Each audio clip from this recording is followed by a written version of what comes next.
of Nigeria, South Africa, Kenya in the same year for a country that was politically destabilized. And this is just one out of the 20 achievements I want to bring to your attention. He went ahead and reduced the salaries of ministers of state and parliamentarians by 30% and increased salaries of civil servants by 50%. Ladies and gentlemen, this was when he caught the attention of the entire country in Burkina Faso.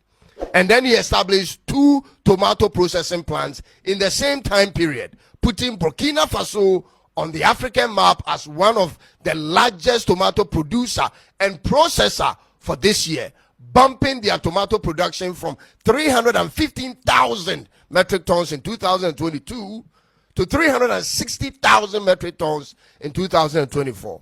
This man means business. In fact, don't be surprised to start seeing canned tomato paste in Ghana labeled made in Burkina Faso very soon. That's where he's going. Millet production rose from 907,000 metric tons in 2022 to 1.1 million metric tons in 2024. Rice production also increased from 280,000 metric tons in 2022 to 326,000 metric tons in 2024. He understands that Burkina Faso's chances of building stability in their local currency and employment will come from agriculture, and that's exactly what he's doing, ladies and gentlemen. The next thing is he has distributed over 400 tractors, 239 tillers, 710 motor pumps, 740 motorbikes to farmers to boost production and support rural stakeholders.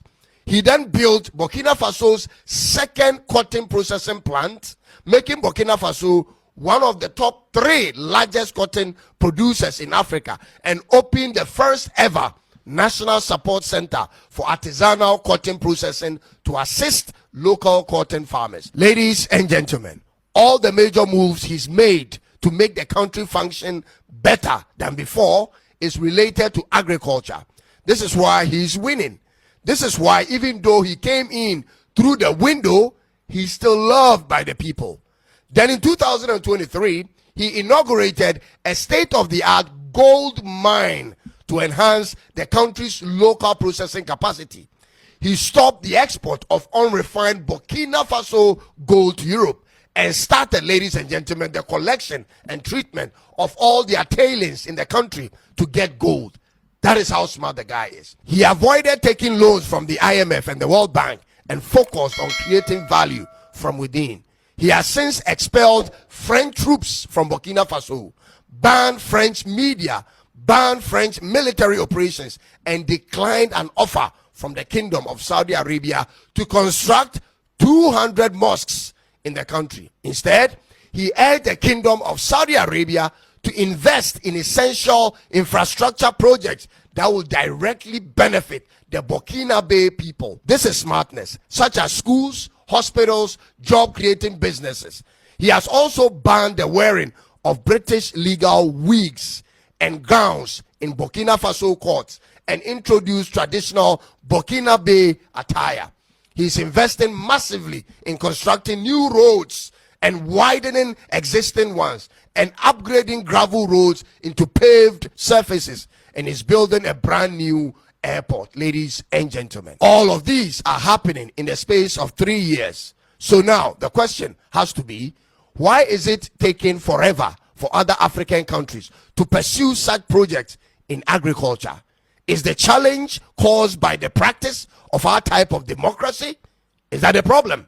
Is it a lack of political will? Is that a problem? Does it have to do with handicaps or hindrances put in place from external factors? Is that a problem? Because it's obvious, Africa isn't moving as fast as other countries or continents.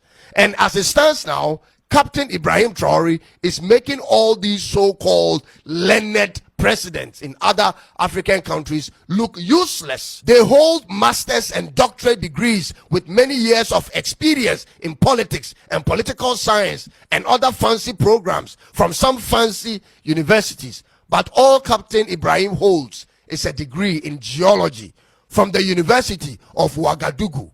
And I bet you don't even know where that is on the map. But that's the background in addition to his military training. And yet, that's the man making the news for all the right reasons every day in Africa right now. I am sometimes of the opinion that most of these other presidents in Africa are actually jealous of the man. They are jealous of him. They are first of all fearful of his approach in capturing power. They fear that. They fear he could be an example for other heads of militaries in other African countries to emulate. He moves around with his firearms strapped to his side, and that one thing alone scares a lot of these old head presidents in Africa.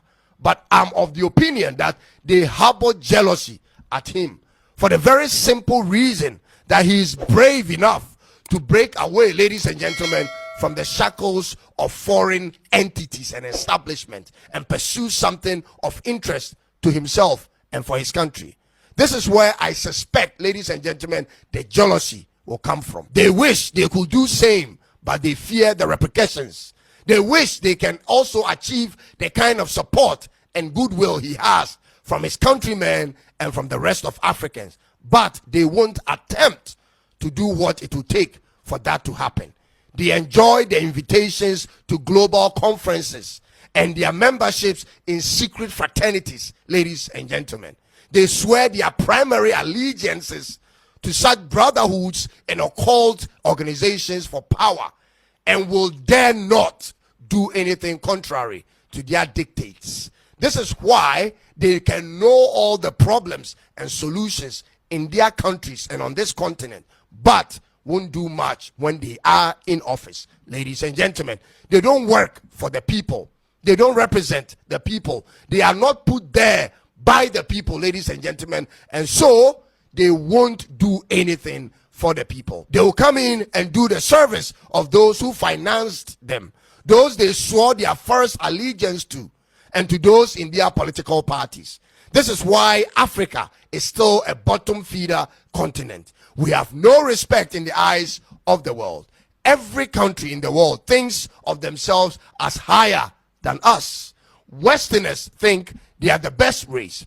Asians say they are far ahead of us, but slightly behind the West. And we are still struggling with how to store food, ladies and gentlemen, in this modern era. Indians think they are better than us. Arabs see us as the lowest of all people, and even our own race in America don't like to associate with us. Why is it so, ladies and gentlemen, when we have everything the world needs to prosper?